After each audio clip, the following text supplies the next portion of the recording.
Hello दोस्तों, स्वागत है आपका एक और नई वीडियो में।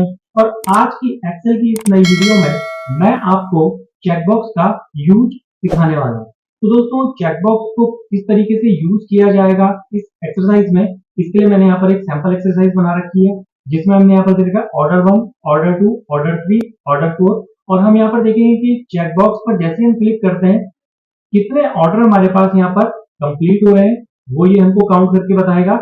और यहाँ पर इसका जो परसेंटेज निकलेगा वो भी हम यहाँ पर निकालने वाले हैं। तो इसके लिए हम चेकबॉक्स को किस तरीके से अपनी एक्सेल की फाइल में डालेंगे, और जैसे ही हम इस पर क्लिक कर रहे हैं तो किस तरीके से ये काउंट करेगा, उसके लिए हम कौन सा फॉर्मूला लगाने वाले हैं, और यहाँ पर उसकी परसेंटेज कैसे निकाली जा रही है, उसके लिए हम क्या फॉर्मूला यूज करने वाले हैं, ये आपको सभी चीजें इस एक्सरसाइज में स्टेप बाय स्टेप बहुत ही इजी तरीके से आपको मिलने वाली है।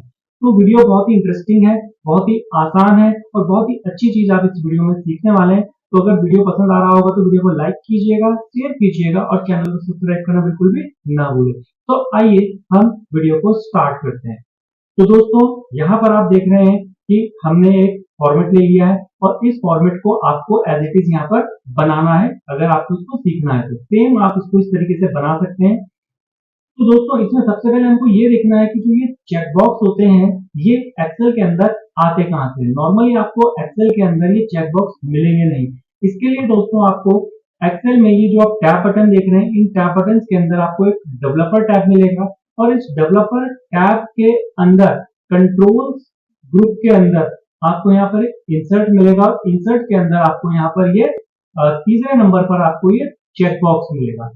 अब ये जो डेवलपर टूल है, सब हर किसी के एक्सेल के अंदर मिलेगा नहीं। तो इसको हम कहाँ से, इस टैब को कहाँ से हम अपने एक्सेल के इसमें टैब में ऐड करेंगे। तो इसके लिए आपको फाइल में जाना है, और फाइल में जाने के बाद आपको ऑप्शन में जाना है, और ऑप्शन में जाने के बाद आपको यहाँ पर कस्टमाइज रिबन पे जाना है। जैसे ही आप कस्टमाइज रिबन पे क्लिक करेंगे तो ये ओपन हो जाएगा यहाँ पर, और इसको ओपन करने के बाद यहाँ पर आपको ये जो डेवलपर है आपके कंप्यूटर में अगर अनचेक होगा तो आपको इस पे क्लिक करके इसको चेक कर देना है। ये देख रहे हैं आप, इसमें चेक का साइन आ गया, राइट का साइन आ गया है, और इसको आपको ओके कर देना है। जैसे आप इसको ओके करेंगे तो यहाँ पर ये डेवलपर टैब आ जाएगा, और डेवलपर टैब के अंदर ही कंट्रोल्स के अंदर इंसर्ट के अंदर आपको यहाँ पर एक चेकबॉक्स मिलेगा, जिसे आपने सिंपली क्लिक करना है और अपनी इस एक्सेल की फाइल में ड्रैग कर देना है। यहाँ पर ये लिखा हुआ है, इसमें आप ये देख रहे होंगे, इसको मैं बढ़ा देता हूँ। आप ये देख रहे होंगे चेकबॉक्स फाइल। तो आप इसको यहाँ से क्या कर सकते हैं, इस तरीके से डिलीट कर सकते हैं, क्लिक करके आप डिलीट कर सकते हैं, और इस चेकबॉक्स का जो ये एरिया है इसको आप यहाँ से छोटा कर सकते हैं। इस तरीके से आप अपनी फाइल में चेकबॉक्स को ऐड कर सकते हैं, और फिर आप यहाँ पे राइट क्लिक करके इसे सिंपली होम पे जाके कॉपी और इसको आप पेस्ट कर सकते हैं। तो जितनी बार आपको ये पेस्ट करना है उतनी बार आप पेस्ट करके उस सेल के ऊपर इसको रख देंगे जिस सेल पे आपको ये चाहिए। तो इस तरीके से दोस्तों हमने यहाँ पर ये चेकबॉक्स को इस एक्सरसाइज में यूज किया है। तो आपको भी इस तरीके से चेकबॉक्स को यहाँ पर रख देना है।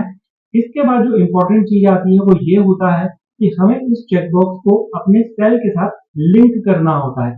जब तक आप इसको इसमें लिंक नहीं करेंगे तब तक ये काम नहीं करेगा। तो लिंक करने के लिए आपको चेकबॉक्स के ऊपर राइट क्लिक करना है, और यहाँ पर फॉर्मेट कंट्रोल पे जाना है। जैसे आप फॉर्मेट कंट्रोल पे जाएंगे तो यहाँ पर आपको सेल लिंक पे क्लिक करना है। ये देख रहे हैं आप सेल लिंक, यहाँ पर आपको क्लिक करना है और इस सेल पर क्लिक कर देना है। ये देख रहे हैं आप यहाँ पर सेल, इस सेल पे आपको इसको क्लिक कर देना है। ये आप देख रहे होंगे, यहाँ पे हमने क्लिक करा और यहाँ पर क्लिक कर दिया और इसको ओके कर दिया। इसी तरीके से दूसरे वाले सेल पर राइट क्लिक करेंगे, फॉर्मेट कंट्रोल पे जाएंगे और यहाँ पर सेल लिंक पर क्लिक करेंगे, और यहाँ पर इस सेल पे क्लिक कर देंगे जिस सेल के ऊपर हमने इसको रखा हुआ है चेकबॉक्स को। यहाँ पर राइट क्लिक करा, फॉर्मेट कंट्रोल पे जाएंगे, वही आपको रिपीट करना है। क्लिक करा, यहाँ पर क्लिक करा, इसको ओके किया, राइट क्लिक करा, फॉर्मेट कंट्रोल पे गए, यहाँ पर क्लिक करा और इस वाले सेल पर क्लिक करके इसको ओके कर दिया। अब दोस्तों हमें यहाँ पर क्या करना है, ये जो टोटल ऑर्डर है कि जिस जिस पे हम क्लिक करते रहेंगे ये उतना काउंट करेगा। जैसे मैं इस पे क्लिक करूंगा तो 1 यहाँ पे आ जाए, जैसे इस पे क्लिक करूंगा इस पे और इस पे तो 2 आ जाए।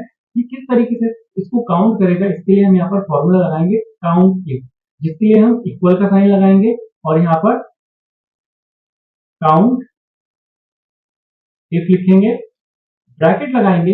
ये यहाँ से हमें रेंज पूछेगा कि आपको किसे काउंट करना है, तो हमें यहाँ वाले सेल से लेके यहाँ वाले सेल को काउंट करना है तो आप यहाँ से लेके यहाँ तक इसको ड्रैग कर देंगे, कॉमा यहाँ पर आपसे क्राइटेरिया मांग रहा है। देखिए क्राइटेरिया में क्या होगा कि जब भी हम चेकबॉक्स पे क्लिक करते हैं तो ये चेकबॉक्स ट्रू वैल्यू लेता है और जब हम इसको क्लिक नहीं करते हैं तो ये इसको फॉल्स लेके चलता है। तो हमें काउंट करवाना है ट्रू, तो यहाँ पर हम इस पे ट्रू लिखेंगे, चाहे आप स्मॉल में लिखें चाहे आप कैपिटल में लिखें। जैसे मैं इसको क्लोज करूंगा और एंटर प्रेस करूंगा तो इसने यहाँ पर ये 0 दिखाया है क्योंकि अभी कोई भी चेकबॉक्स पे हमने क्लिक नहीं किया है। जैसे ही मैंने चेकबॉक्स पे क्लिक किया तो दोस्तों देख रहे हैं आप इस सेल के पीछे यहाँ पर ट्रू लिखा हुआ आ रहा है। तो जैसे हम चेकबॉक्स पे क्लिक करते हैं और वो चेकबॉक्स जिस सेल से लिंक होता है वहां पर ट्रू लिखा हुआ आ जाता है। अब यहाँ पर जैसे आप इस पे क्लिक करा तो यहाँ पर 1 आ गया, जैसे आप इस पे क्लिक कर रहे हैं तो यहाँ पर 2 आ गया, इस पे क्लिक करा 3, इस पे क्लिक किया 4, तो जितने भी चेकबॉक्स हमने सिलेक्ट किए हैं उनका यहाँ पर टोटल यहाँ पर आ गया है। और जैसे मैं इसको हटाऊंगा तो यहाँ पर फॉल्स लिखा हुआ आ जाएगा, फॉल्स लिखा हुआ आ जाएगा। लेकिन अब यहाँ पर आप देख रहे हैं कि ये जो ट्रू और फॉल्स है ये यहाँ पे अच्छा नहीं लग रहा है, तो हम इसे क्या करेंगे, इन सेल्स को सिलेक्ट करेंगे और यहाँ से होम टैब में जाके जो हमारा टेक्स्ट है जिसमें ट्रू और फॉल्स लिखा हुआ है उसका कलर जो बैकग्राउंड कलर है सेम कलर डाल देंगे। तो यहाँ पे मैंने ऑरेंज कलर इसमें डाल दिया है, तो यहाँ पर सेम कलर टेक्स्ट का भी हो गया और बैकग्राउंड का भी हो गया। तो लिखा हुआ तो आ रहा है ट्रू और फॉल्स, लेकिन वो हमें दिखाई नहीं दे रहा है। इसके बाद दोस्तों हमको यहाँ पर इसका परसेंटेज निकालना है, तो परसेंटेज के लिए हम करेंगे इक्वल, यहाँ पर हम करेंगे क्लिक, जो भी हमारा टोटल है डिवाइड करेंगे जितने ये हैं 1 2 3 4, तो हम यहाँ पर डिवाइडेड बाय 4 कर देंगे। जैसे ही हम इस पे एंटर प्रेस करेंगे तो ये कुछ इस तरीके से दिखाएगा। और अगर ये यहाँ पर परसेंटेज ना दिखाए तो आपको यहाँ पर देख रहे होंगे होम टैब के अंदर नंबर ग्रुप में इस परसेंटेज पे आपको क्लिक कर देना। जैसे ही आप इस पे क्लिक करेंगे तो यहाँ पर ये अपने आप ही इसकी परसेंटेज निकाल देगा। तो इस तरीके से हम एक्सेल के अंदर चेकबॉक्स को इंसर्ट कर सकते हैं, उसको सेल से लिंक कर सकते हैं और चेकबॉक्स पे जितने टिक हैं उनको अगर आपको काउंट करना है तो उसके लिए हम काउंटिफ का फॉर्मूला किस तरीके से लगाएंगे और अगर उनका आपको परसेंटेज निकालना है वो किस तरीके से निकलेगा, ये सारा कुछ आपका इस एक्सरसाइज में कवर हो चुका है। तो दोस्तों अगर आपको वीडियो पसंद आई तो वीडियो को लाइक कीजिएगा, शेयर कीजिएगा और चैनल को सब्सक्राइब करना बिल्कुल भी ना भूलें। तो मिलते हैं नेक्स्ट वीडियो में, तब तक के लिए बाय एंड टेक केयर।